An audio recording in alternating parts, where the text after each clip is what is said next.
5,000 টাকা করে দিতে হবে কৃষক বন্ধুর টাকা 5,000 টাকা করতে হবে ইনকিলাব জিন্দাবাদ শ্রমিকের স্বার্থে সিপিআইএম লড়ছে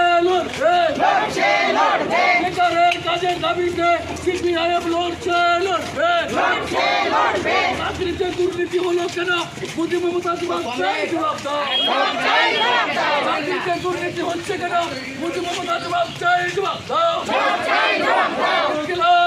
জিন্দাবাদ সিপিআইএম জিন্দাবাদ আজকে জনসভায় দলে দলে মোহাম্মদ সেলিমের জনসভায় দলে জনসভায় দলে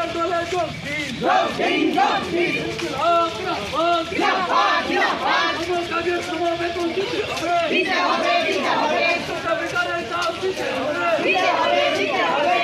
ফসলের ন্যায্য মূল্য দিতে হবে